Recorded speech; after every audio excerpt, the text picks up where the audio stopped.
അപ്പോൾ പോവല്ലേ? ഞങ്ങൾ ഇറങ്ങി കേട്ടോ. സമയം 12 മണി. നമ്മളിവിടുന്ന് ബ്ലോക്ക് ഇൻട്രോ പറഞ്ഞു വന്നപ്പോൾ അമ്മ നേരത്തെ സ്വകാര്യം പറയാൻ വന്നു. സ്വകാര്യം കേട്ടതിന് ശേഷം നമുക്കിനി ഇൻട്രോ സ്റ്റാർട്ട് ചെയ്യാം. നമ്മൾ ഇറങ്ങിയ കേട്ടോ. സമയം 12:15. നമ്മളിപ്പോൾ ഇറങ്ങിയ ഒരു 1 മണി 1:15 എയർപോർട്ടിൽ എത്തുമായിരിക്കും. 4 മണിക്കാണ് നമുക്ക് അബുദാബിക്കുള്ള ഫ്ലൈറ്റ്. അപ്പോൾ ചെക്ക് ഇൻ ചെയ്ത് സമാധാനമായിട്ട് പോവാം. എന്താണ് ഫോണിന്റെ സന്തോഷം നോക്കിക്ക്?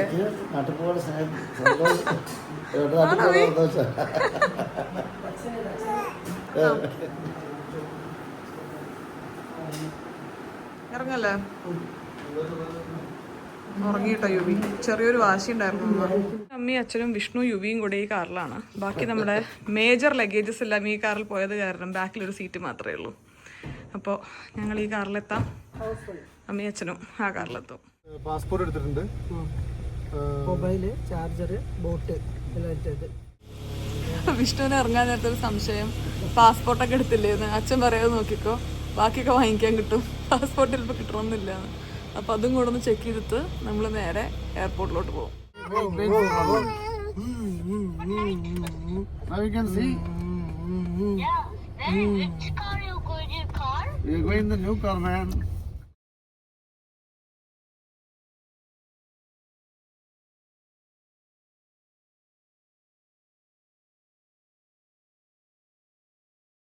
നമ്മൾ വെറും 4 മിനിറ്റിൽ കാലിക്കറ്റ് ഇന്റർനാഷണൽ എയർപോർട്ടിലെത്തും.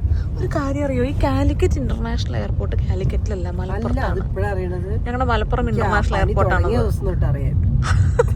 എന്നിട്ട് പിന്നെ ഞങ്ങൾ കാലിക്കറ്റ് ഇന്റർനാഷണൽ എയർപോർട്ട് എന്ന് പറയുന്നത് അത്.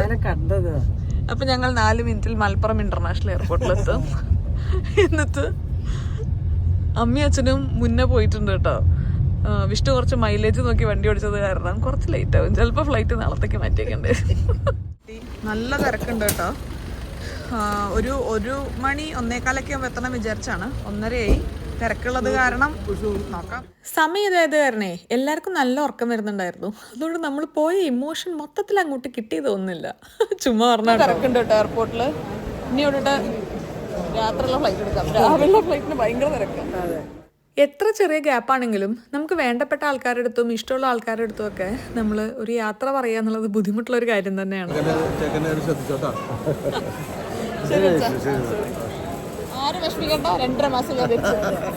ലഗേജ് ഹെൽപ്പ് ചെയ്യാൻ വേണ്ടി ഒരു സർവീസ് എടുത്തു കേട്ടോ. കാരണം വിഷ്ണുവിന് ബാക്ക് പെയിൻ്റെ ഇഷ്യൂ ഉണ്ടല്ലോ. ഇന്നലെയൊക്കെ ചെറിയൊരു ബാക്ക് പെയിൻ വന്നിട്ടുണ്ടായിരുന്നു. എപ്പോഴും ട്രാവൽ ചെയ്യുന്ന സമയമാകുമ്പോൾ എന്തെങ്കിലും ഒന്ന്. ലഗേജസ് എല്ലാം നമ്മൾ കറക്റ്റ് വെയിറ്റിൽ എടുത്തോണ്ട് അതിന് വലിയ ടെൻഷൻ ഇല്ല കേട്ടോ. കഴിഞ്ഞു, ലഗേജിൽ ഇഷ്യൂ ഒന്നുമില്ല. അമ്മയും അച്ഛനും മലപ്പുറത്തോട്ടും കോഴിക്കോടോട്ടും പോയി. ഇനി നമുക്ക് സെക്യൂരിറ്റി കഴിഞ്ഞ് നമുക്ക് ഒന്നെങ്കിൽ ഗേറ്റിൻ്റെ അവിടെ അല്ലെങ്കിൽ ലോഞ്ചിൽ വെയിറ്റ് ചെയ്യാം. നമ്മുടെ ഇമിഗ്രേഷൻ കഴിഞ്ഞു. എൻ്റെ പാസ്പോർട്ടിലെ ഫോട്ടോയും ഞാനും തമ്മിൽ വലിയ ബന്ധമില്ല. അതുകൊണ്ട് ചെറിയൊരു സംശയം ഉണ്ടായി അവർക്ക്. ചെറിയൊരു ക്ലാരിഫിക്കേഷനൊക്കെ ചോദിച്ചു. അതിനുശേഷം നമ്മളിനി സെക്യൂരിറ്റിയിലോട്ട് പോവുകയാണ്. അതും കൂടെ കഴിഞ്ഞാൽ സെക്യൂരിറ്റിയും കഴിഞ്ഞു. സെക്യൂരിറ്റി ആണല്ലോ ഇവിടെ ഒരു ചടങ്ങ്. ആക്ച്വലി നമ്മളെല്ലായിടത്ത് പുറത്തിട്ടിട്ട് വേണ്ടേ എന്താ പറയുക സെക്യൂരിറ്റി കഴിയാൻ. അപ്പോൾ അത് കഴിഞ്ഞു.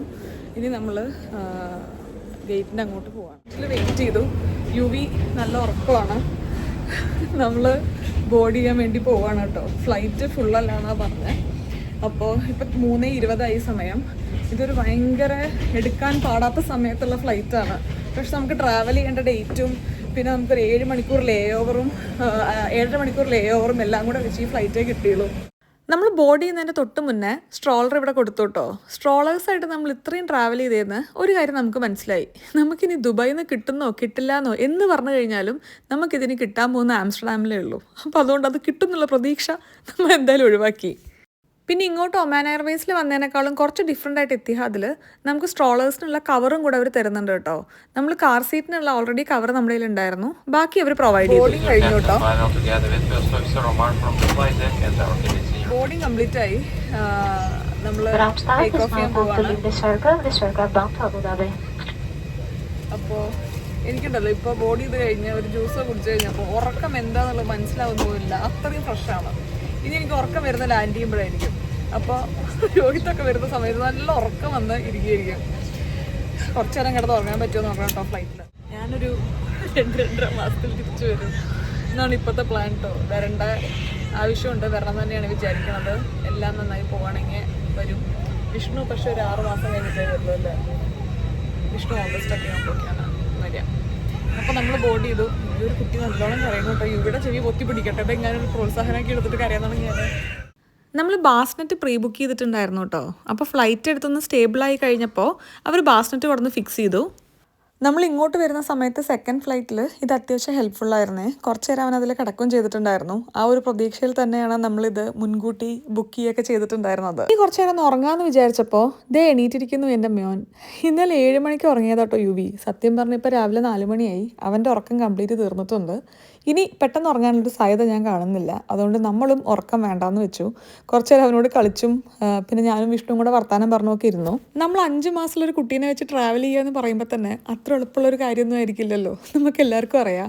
അതിൻ്റെ ഒപ്പം ഞാൻ നമ്മുടെ ഒരു യാത്ര ഡോക്യുമെൻ്റ് ചെയ്യാനും വീഡിയോ എടുക്കാനും കൂടെ വേണ്ടി ശ്രമിക്കുമ്പോൾ അത്ര കുറച്ച് ചാലഞ്ചിങ് ആയിരുന്നു എനിക്ക്. പിന്നെ നമ്മൾ രണ്ടുപേരും ടേൺ എടുത്ത് ഫുഡൊക്കെ കഴിച്ചു. കുറച്ച് നേരം വർത്താനൊക്കെ പറഞ്ഞിരുന്നപ്പോൾ നമ്മളിതേ അബുദാബി എത്തി.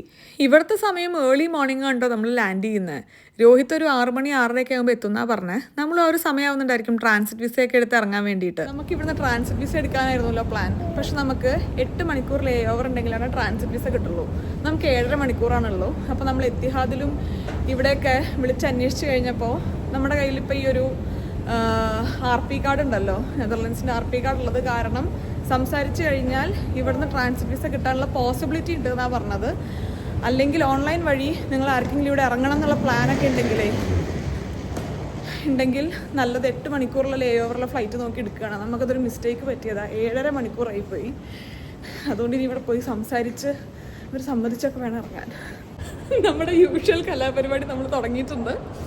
രോഹിത്തിന് കൊടുക്കാൻ വേണ്ടി ഒരു ബാഗ് നമ്മൾ കൊടുത്തിട്ടുണ്ടായിരുന്നല്ലോ, അത് നമ്മൾ ഫ്ലൈറ്റിൽ വെച്ച് മറന്നു. അപ്പോൾ നമ്മൾ നടന്ന വഴി മുഴുവൻ തിരിച്ച് നടന്ന് അത് എടുക്കാൻ വേണ്ടി വിഷ്ണു പോയിട്ടുണ്ട്. ഇതൊരു തുടക്കം മാത്രം ആണോ എന്ന് എനിക്ക് അറിഞ്ഞൂടാ. വിഷ്ണു ഓടിപ്പിടിച്ച് ബാഗ് അന്വേഷിച്ചെത്തിയപ്പോഴൊക്കെ എയർ ഹോസ്റ്റസ് ബാഗായിട്ട് പുറത്തെത്തിയായിരുന്നു കേട്ടോ. അവർ പറയാം അവർ കുറച്ച് ടെൻഷൻ അടിച്ചായിരുന്നു ഒരു ബാഗ് അങ്ങനെ അൺഅറ്റൻഡ് ആയിട്ട് കണ്ടു കഴിഞ്ഞപ്പോൾ. 14 ഡേയ്സിൻ്റെ വിസ കിട്ടിയിട്ടോ. നമ്മൾ പുറത്തിറങ്ങി. ഇനി ഉച്ചയ്ക്ക് 2 മണിക്കാണ് നമുക്ക് ഫ്ലൈറ്റ്. അപ്പോൾ ഏകദേശം 2-3 മണിക്കൂർ പുറത്ത് കിട്ടുമായിരിക്കും. രോഹിത് ഇങ്ങോട്ട് വരുന്ന പറഞ്ഞ് വൈഫൈ കണക്ട് ചെയ്യാൻ പറ്റിയിട്ടില്ല. കണക്ട് ചെയ്തിട്ടൊന്ന് വിളിച്ചു നോക്കി നോക്കണം. ഞാൻ ഭയങ്കര എക്സൈറ്റഡ് ആണ്. ആദ്യമായിട്ട് ഇവൻ രോഹിത് ഇവനെയും കാണാൻ പോവല്ലേ. എവിടൊക്കെ പോയി, മാൽദീവ്സിൽ പോയി, എവിടെ പോയി. പേപ്പറൊക്കെ ഒന്ന് മാറ്റി ഫ്രഷായി. ഇവിടുത്തെ എന്താ പറയുക ചേഞ്ചിങ് റൂം കൊള്ളാം കേട്ടോ.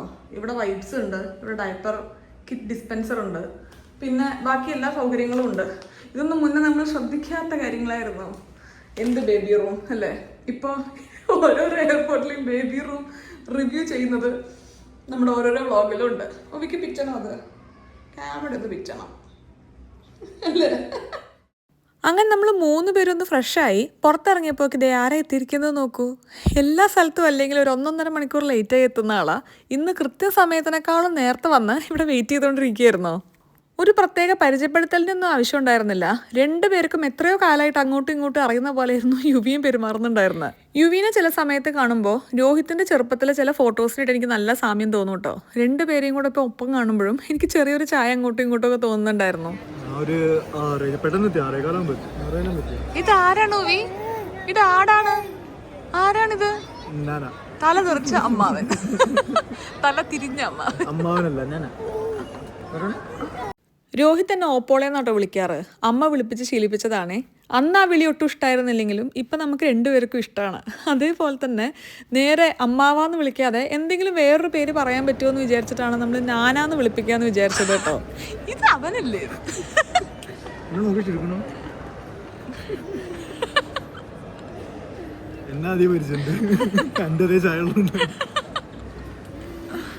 അച്ഛനാന്ന് വിചാരിച്ചിരിക്കുന്നത്. ഇവരല്ലെങ്കിലും ആണുങ്ങളോടൊരു താല്പര്യം കൂടുതലുണ്ട്. എന്താണാവോ ഇല്ലേ? എപ്പോഴും എൻ്റെ അച്ഛൻ, തൻ്റെ അച്ഛൻ, അങ്ങനെ അച്ഛന്മാരോടും വെല്ലച്ഛനോടും ഒക്കെ ഒരു താല്പര്യം. എന്നാൽ നോക്കിടത്ത് കൂടുതൽ അച്ഛമ്മമാരും അമ്മമ്മമാരും ഒക്കെയാണ്. അവരൊരു വരിയില്ല. സത്യം പറഞ്ഞാൽ ഇവർ 2 പേരും കൂടെ മിങ്കിളിന്ന് കാണാൻ ചെറിയൊരു രസക്കൂടുതലുണ്ടായിരുന്നു കേട്ടോ. യുവിക്ക് അങ്ങനെ ചെറിയൊരു പരിചയക്കേടൊക്കെ ഉണ്ട്. പക്ഷേ രോഹിത്തിനായിട്ട് ഒരു പ്രശ്നം ഉണ്ടായിരുന്നില്ല. എത്രയോ കാലമായിട്ട് അറിയുന്ന പോലെയായിരുന്നു 2 പേരും കൂടെ പെരുമാറുന്നുണ്ടായിരുന്നത്. ഇനി രോഹിത്തിനാണെങ്കിലും കഴിഞ്ഞ ഒരു 27-28 കൊല്ലമായിട്ട് രോഹിത്തിനെ എനിക്കറിയാലോ. ഇന്നേ വരെ ഞാൻ കാണാത്ത ഒരു രോഹിത്തിൻ്റെ ഭാവങ്ങളായിരുന്നു ഞാൻ കണ്ടത്. ഭയങ്കര കെയർഫുള്ളായി, ഭയങ്കര ജെൻറ്റിലായി, അങ്ങനത്തെയൊക്കെ ഒരു രോഹിത്. എനിക്കതൊരു പുതിയ ചാപ്റ്റർ ആയിരുന്നു. കുറച്ചു നേരം ഇവിടെ കോസ്റ്റാ കോഫിയിൽ ഇരുന്നിട്ട് വർത്താനം പറഞ്ഞു.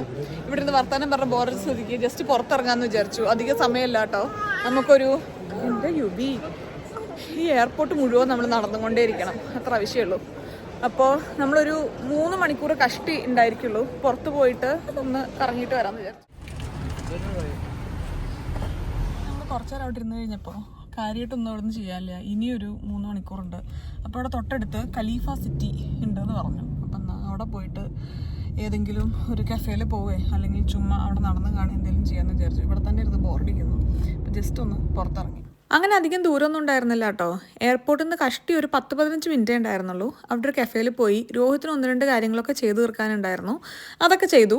ഒരു മോക്ടെയിലൊക്കെ കുടിച്ച് കുറച്ച് നേരം വേണ്ടി ഒന്ന് വർത്താനം പറഞ്ഞു. നമുക്ക് 11 മണിയാകുമ്പോൾ ഇറങ്ങണം കേട്ടോ. ഇവിടെ വന്നതിന് ശേഷം നമ്മൾ യുവിനൊന്ന് ഫ്രഷാക്കി, ഞങ്ങൾ മുഖമൊക്കെ ഒന്ന് കഴുകി ചെറുതായിട്ടൊന്ന് ഫ്രഷായി. വൈറ്റമിൻ ഡിയും അവൻ്റെ അങ്ങനത്തെ യൂഷ്വൽ സംഗതികളൊക്കെ കൊടുത്തുകൊണ്ടിരിക്കുകയാണ്. ഞങ്ങൾ പെട്ടെന്ന് പോകണതിൽ വിഷമമുണ്ടോ രോഹിത്? അമ്മമ്മ വിളിക്കണ പോലെ രോഹിതാക്ഷ മിസ് ചെയ്യുന്നുണ്ടോ വീട്? എന്നെ മിസ് ചെയ്യുന്നുണ്ടോ? എന്നെയാണോ അമ്മേനെയാണോ മിസ് ചെയ്യുന്നത്? അച്ഛന്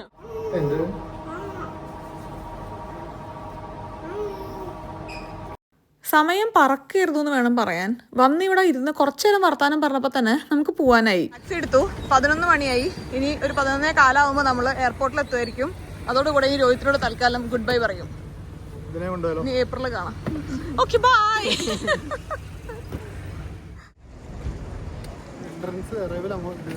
രോഹിത്തിനെ മീറ്റ് ചെയ്യാൻ വരുമ്പോഴേ 3 മണിക്കൂർ ഇവിടെ ഉണ്ടല്ലോ, നമ്മൾ എന്തൊക്കെയാണ് ചെയ്യേണ്ടത് അങ്ങനെയൊക്കെയാണ് ഞാൻ വിചാരിച്ചിട്ടുണ്ടായിരുന്നത്. പക്ഷെ 3 മണിക്കൂർ പെട്ടെന്ന് തീർന്ന പോലെ. അല്ലെങ്കിൽ നമുക്ക് ഗുഡ് ബൈ പറയുമ്പോൾ കുറച്ച് വിഷമമാണുള്ളത്. പക്ഷെ കാണിച്ചാൽ ഞങ്ങൾ തമ്മിൽ അങ്ങനെ ഒരു സെൻറ്റിമെൻ്റൽ ബന്ധം ഇതുവരെ കാണിച്ചിട്ടില്ല. അപ്പം അതിൻ്റെ വെച്ച് സത്യം പറഞ്ഞാൽ നമുക്ക് വേണമെങ്കിൽ ഇവിടെ 1-2 ദിവസം നിൽക്കുന്ന പോലെയൊക്കെ പ്ലാൻ ചെയ്യായിരുന്നു കേട്ടോ. ഞങ്ങൾ 3 പേരും അതിനെപ്പറ്റി ചിന്തിക്കുകയേ ചെയ്തില്ല. എന്താ കാരണം എന്ന് എനിക്ക് അറിഞ്ഞൂടാ. ഇപ്പം തോന്നുന്നു ഇങ്ങനെ ഒരു 7 മണിക്കൂറിനൊക്കെ നല്ലത് 1-2 ദിവസം നിൽക്കുന്ന പോലെയായിരുന്നു. ഇതൊരു ഭയങ്കര ഷോർട്ടായിട്ടുള്ളതുപോലെ തോന്നുക. യാത്രയൊക്കെ പറയുമ്പോൾ മനസ്സിനൊരു ബുദ്ധിമുട്ട്. ഇമിഗ്രേഷനും സെക്യൂരിറ്റിയും ഒക്കെ കഴിഞ്ഞു. ഇവിടെ പിന്നെ നമുക്ക് സെക്യൂരിറ്റി ചെക്കിങ്ങിന് വേണ്ടിയിട്ട് നമ്മുടെ ബാഗിലെല്ലാം എടുത്ത് പുറത്ത് വെക്കേണ്ട ആവശ്യമില്ലല്ലോ. ട്രെയിൽ നമ്മുടെ ബാഗ് അങ്ങനെ വെച്ചാൽ മതി. അപ്പോൾ അതൊക്കെ വലിയ സ്മൂത്തായിട്ട് തന്നെ കഴിഞ്ഞു. ഈ ഒരു വീഡിയോ എനിക്ക് 2 മില്യൺ നമുക്ക് യൂട്യൂബ് ഫാമിലി ആയതിനു ശേഷം ആദ്യമായിട്ട് എടുക്കുന്ന വീഡിയോ ഉണ്ട്. എന്താ വിഷ്ണു ചിരി? എൻ്റെ വലിയൊരു കഥ ഉണ്ട്, ഞാൻ പിന്നെ പറഞ്ഞുതരാം. ഓക്കെ, ഇപ്പോൾ പറഞ്ഞ എൻ്റെ മൂഡ് ഞാൻ കളയുന്നില്ല. അപ്പോൾ ആദ്യമായിട്ട് എടുക്കുന്ന വീഡിയോ ആണ്. അപ്പോൾ ആദ്യം പറയാനുള്ളത് താങ്ക് യു. എനിക്കിന്നൊരാൾ മെസ്സേജൊക്കെ അയച്ചിട്ടുണ്ടായിരുന്നു. എനിക്ക് 5K സബ്സ്ക്രൈബേഴ്സ് ഉള്ളപ്പോൾ തൊട്ടിട്ട് എൻ്റെ ഒപ്പം ഉള്ളതാണ്. ഇപ്പോൾ 2 മില്യൺ ആകുമ്പോൾ അത് അവരുടെയും കൂടെ എൻ്റെ ഒരു ജേണി കണ്ടതിൻ്റെ ഒരു സന്തോഷം അവർക്ക് അത്രയും ഉണ്ട് എന്നൊക്കെ പറഞ്ഞിട്ട്, അങ്ങനത്തെ ആൾക്കാർ തന്നെയാണ് നമ്മുടെ ചാനലിൻ്റെ ഇത്രയും കാലത്തെ സമ്പാദ്യം. അതിൽ കൂടുതൽ എനിക്കൊന്നും പറയാനില്ല. ഓരോ തവണ നമ്മൾ ഓരോ മൈൽ സ്റ്റോൺ ഇങ്ങനെ ടച്ച് ചെയ്യുമ്പോഴും അത്രയും ഗ്രേറ്റ്ഫുള്ളാണ്. ഞങ്ങൾ ഓരോരുത്തരോടും ഞാൻ അത്രയും താങ്ക്ഫുള്ളാണ്. എന്നോടും ഞാൻ ഒരു ചെറിയ നന്ദി പറയാറുണ്ട്, എന്നിൽ വിശ്വസിച്ചതിന്. പിന്നെ വിഷ്ണുവിനോടും ഞാൻ ഒരു ചെറിയ നന്ദി പറഞ്ഞായിരുന്നു. ഇതൊരു പാഷൻ പ്രൊഫഷനാക്കി എടുക്കണം എന്ന് പറഞ്ഞു കഴിഞ്ഞപ്പോൾ എന്നെ 101% സപ്പോർട്ട് ചെയ്ത ആൾ വിഷ്ണുവായിരുന്നു. അപ്പോൾ ദൈവം സഹായിച്ചെല്ലാം നന്നായിട്ട് മുന്നോട്ട് പോകുന്നുണ്ട്. അങ്ങനെ തന്നെ പോട്ടെ. അപ്പോൾ എന്തായാലും once again thank you so much. നിങ്ങൾ ഓരോരുത്തരോടും ഞാൻ നന്ദി അറിയിക്കുന്നു. ഞാനിങ്ങനെ ഇവിടെ നടന്നിട്ട് എനിക്കെന്നെ എന്തെങ്കിലും ഒരു ചെറിയ സാധനം വാങ്ങിക്കാം, ഈ ഒരു 2 മില്യൻ്റെ ഭാഗമായിട്ട് എനിക്കൊരു സെൽഫ് ഗിഫ്റ്റിംഗ് പോലെ ചെയ്യാമെന്ന് വിചാരിച്ച് ഞാനിങ്ങനെ നടന്ന് നോക്കിയായിരുന്നു കേട്ടോ. ഇത് ഞാൻ മുന്നേയും പറഞ്ഞിട്ടുള്ള കാര്യമാണ്. എനിക്കൊരു 600-700 യൂറോൻ്റെ ഒറ്റയടിക്ക് എനിക്കൊരു സാധനം വാങ്ങിക്കാൻ ഭയങ്കര ഒരു മെൻ്റൽ ബ്ലോക്കാണ്. നേരെ മറിച്ച് 100 യൂറോൻ്റെ ഒരു 10 സാധനം വാങ്ങിക്കണം എന്നുണ്ടെങ്കിൽ എനിക്ക് കുഴപ്പമില്ല. എനിക്ക് തോന്നുന്നു നമ്മുടെ ഒരു മിഡിൽ ക്ലാസ് മെൻറ്റാലിറ്റി ആയിരിക്കും തോന്നണു. അത്ര വലിയ എമൗണ്ട് ഒറ്റയടിക്കൊരു സാധനത്തിന് സ്പെൻഡ് ചെയ്യുമ്പോഴുള്ളൊരു ബ്ലോക്ക്. നല്ല രസമല്ലേ ഈ ഒരു റോള് കാണാൻ വേണ്ടിയിട്ട്. ഇത് ഫുള്ള് എന്താ നിങ്ങൾ പറയൂ, ഉണ്ടോ? നല്ല ഭംഗിയുണ്ട് കാണാൻ.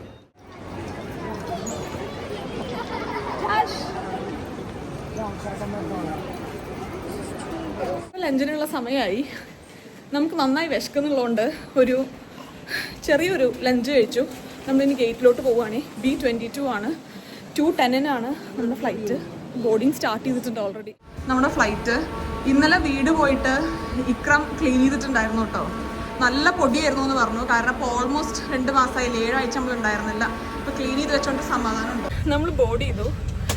ഞാൻ പറഞ്ഞില്ലേ ഇന്നലെ ഒരു പേരിൻ്റെ പ്രശ്നം കാരണം വിഷ്ണു UV നേരത്തെ ചെക്ക് ഇൻ ചെയ്തു. ഞാൻ കുറച്ച് ലേറ്റായി. അപ്പോൾ അടുത്തുള്ള സീറ്റ് നമുക്ക് കിട്ടിയില്ല, എല്ലാം ഫില്ലായി പോയി. കാരണം ഇവർ രാവിലെയും ഞാൻ ഈവനിങ്ങുമാണ് എനിക്ക് ചെക്ക് ഇൻ ചെയ്യാൻ പറ്റിയ. അപ്പോൾ തൊട്ട് ബാക്കിലുള്ള സീറ്റ് ഫുള്ളായിരുന്നു. ഞാൻ ചോദിച്ചു നോക്കാമെന്ന് വിചാരിച്ചു, പോസിബിൾ ആണെങ്കിൽ. കാരണം അവർക്കും സീറ്റ് സെലക്ഷൻസ് ഉണ്ടായിരിക്കുമല്ലോ. അപ്പോൾ ഒരു റിക്വസ്റ്റ് ആയിട്ട് ചോദിക്കാമെന്ന് വിചാരിച്ചു. പോസിബിൾ അല്ലെങ്കിൽ ഇങ്ങനെ പോകാമെന്ന് വിചാരിച്ചത്. പക്ഷേ ഭയങ്കര കൈൻഡായിരുന്നു അവർ. ഒരു സീറ്റ് ബാക്കിലോട്ട് മൂവ് ചെയ്തു. ഒറ്റ സീറ്റ് ഡിഫറൻസേ ഉണ്ടായിരുന്നുള്ളൂ കേട്ടോ. അപ്പോൾ ഒരു സീറ്റ് അവർ ബാക്കിലോട്ട് മൂവ് ചെയ്തു. അത് ഭയങ്കര അല്ലേ, ഭയങ്കര എല്ലാവരും ചെയ്യണമെന്നില്ല. അപ്പോൾ ഭയങ്കര അപ്രീഷിയബിൾ ആയിട്ട് തോന്നി. ഇവളുള്ളതുകൊണ്ടാട്ടോ, അല്ലെങ്കിൽ നമ്മളങ്ങനെ ചോദിക്കില്ല. ഫുഡ് ഓർഡർ ചെയ്യാൻ വേണ്ടി മെനു കാർഡും കാര്യങ്ങളെല്ലാം തന്നിട്ടുണ്ടായിരുന്നു. നമുക്കിവിടെ 7 മണിക്കൂർ ഫ്ലൈറ്റാണ് കേട്ടോ ആംസ്റ്റർഡാമിലോട്ട് വരുന്നത്. അവിടുത്തെ സമയം ഏകദേശം ഒരു 7 മണിക്കാണ് കേട്ടോ നമ്മളവിടെ ലാൻഡ് ചെയ്യുന്നത്.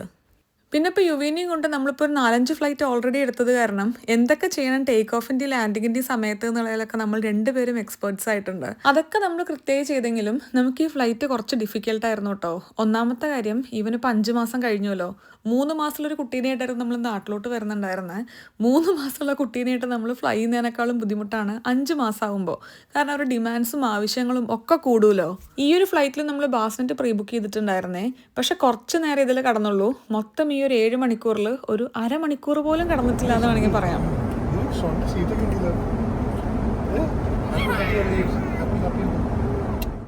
പിന്നെ ഈ ഒരു 7 മണിക്കൂർ ഫ്ലൈറ്റിൽ ഒരു 6-6.5 മണിക്കൂറെങ്കിലും യുവി ഉറക്ക കരഞ്ഞുകൊണ്ടിരിക്കുകയായിരിക്കും. അവന് ഓരോരോ ആവശ്യങ്ങളുണ്ടായിരിക്കും കേട്ടോ. വാശി പിടിച്ച് കരയാൻ മാത്രം പ്രായമൊന്നും ആയിട്ടില്ല. പക്ഷെ എന്നാലും ആ ആവശ്യങ്ങൾ മുഴുവൻ നമുക്ക് മനസ്സിലാവാത്തതിൻ്റെയും ബാക്കി മനസ്സിലായത് നിറവേറ്റി കൊടുക്കാൻ പറ്റാത്തതിൻ്റെതായ ലിമിറ്റേഷൻസ് ഉണ്ടായിരിക്കുമല്ലോ. അതിൽ നല്ല ടഫായിരുന്നു നമ്മുടെ ഫ്ലൈറ്റ്. നമ്മൾ തമാശയ്ക്ക് ഇങ്ങനെ പറയുമായിരുന്നു കേട്ടോ, എത്തിഹാദ് നമ്മളെ ബാൻ ചെയ്തിട്ടുണ്ടായിരിക്കും എന്നുള്ളത്. പിന്നെ ഫുഡാണെങ്കിൽ നമ്മളിങ്ങനെ ടേൺ എടുത്തിട്ടൊക്കെയാണ് കഴിച്ചത്. പക്ഷേ ഈ ഒരു സമയമായപ്പോൾ യുവിക്ക് എൻ്റെ അടുത്ത് തന്നെ ഇരിക്കണം എന്നുണ്ടായിരുന്നു. അതുകൊണ്ട് ഞാനങ്ങനെ പ്രോപ്പറായിട്ട് ഫുഡൊന്നും കഴിച്ചില്ല. പിന്നെ ഈ ഒരു സമയമായപ്പോൾ വിഷ്ണുവിൻ്റെ ബോധം പോയിട്ടുണ്ടായിരുന്നു. ഇന്നലെ നമ്മൾ പറയുമ്പോൾ ഒരു അരമണിക്കൂറാണല്ലോ മൊത്തത്തിൽ ഉറങ്ങിയുള്ളൂ. അപ്പോൾ അതിൻ്റെ ഒരു ക്ഷീണം നമുക്ക് 2 പേർക്കും ഉണ്ടായിരുന്നു. ഞാൻ പിന്നെ കുറച്ച് നേരം അവൻ്റെ ഒപ്പം ഇരുന്നും കളിച്ചും പിന്നെ കുറച്ച് കഴിഞ്ഞപ്പോൾ അവൻ ഉറങ്ങി. അപ്പോൾ എനിക്കും കുറച്ച് റെസ്റ്റ് ഈ ഒരു സമയത്ത് കിട്ടിയിട്ടുണ്ടായിരുന്നു. പിന്നെ ഉറങ്ങി എണീറ്റ് ഒന്നും കൂടെ യുവി ഉറങ്ങിയപ്പോക്ക് നമുക്കിതേ ലാൻഡ് ചെയ്യാനായിട്ടുണ്ട് കേട്ടോ. ഒരു 10-20 മിനിറ്റിൽ നമ്മൾ ആംസ്റ്റർഡാമിൽ ലാൻഡ് ചെയ്യും.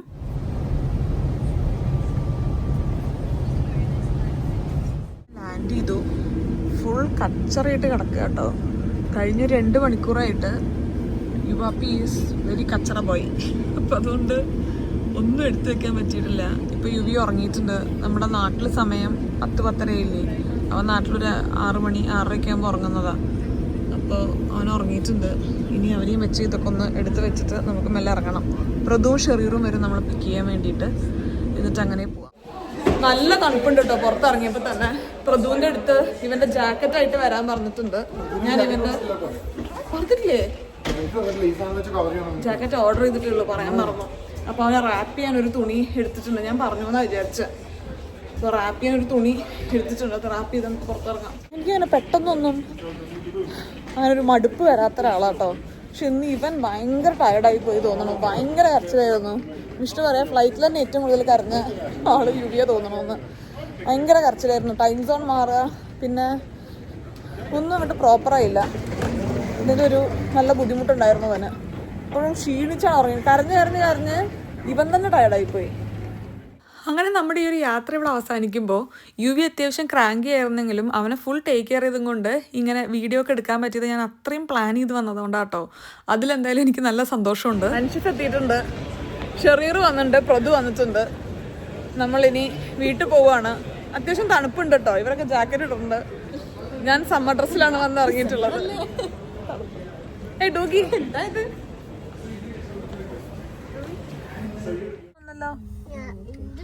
ഇനി 5 ദിവസത്തിൽ നേരെ ക്രിസ്മസ് ആണ്. ഓ എനിക്ക് ഭയങ്കര ടെൻഷൻ ഉണ്ടോ ഇനി ഡെക്കറേറ്റ് ഒക്കെ വേണ്ട. ഇവിടെ എല്ലാം കഴിഞ്ഞേ, ഒരു ഷോപ്പിലും ഇനി ഒരു സാധനം കിട്ടൂല. ആണോ? ഞാൻ കഴിഞ്ഞ ദിവസം വെച്ച് അഡ്ജസ്റ്റ് ചെയ്തോളാം. പക്ഷെ എനിക്ക് ഇവരൊന്ന് കോപ്പറേറ്റ് ചെയ്താൽ മതിയായിരുന്നു, എന്നിട്ട് ഒന്ന് ഡെക്കറേറ്റ് ചെയ്യാൻ. എല്ലാം ഫസ്റ്റ് ക്രിസ്മസ് ആവുകൊണ്ട് ലൈറ്റോ? ആ ലൈറ്റ് ഐശ്വര്യ വേണം. ന്യൂ ഇയർ നമ്മൾ ഓൾറെഡി ഉറപ്പിച്ചിട്ടോ സ്ഥലം. ന്യൂ ഇയർ അവിടെ ആ ന്യൂ ഇയർ അവിടെ ചെയ്യാം. അങ്ങനെ യാത്ര കഴിഞ്ഞ് തിരിച്ച് നമ്മൾ വീട്ടിലെത്തി. Back to reality. അപ്പം നാളെ തൊട്ട് നമ്മുടെ സാധാരണ വ്ളോഗായിട്ട് വീണ്ടും കാണുന്നവരെ എല്ലാവർക്കും നന്ദി, നമസ്കാരം, സസ്നേഹം, തന്നെ മലയാളി. ടാറ്റാ. പെട്ടെന്ന് തന്നെ കാണാം കേട്ടോ.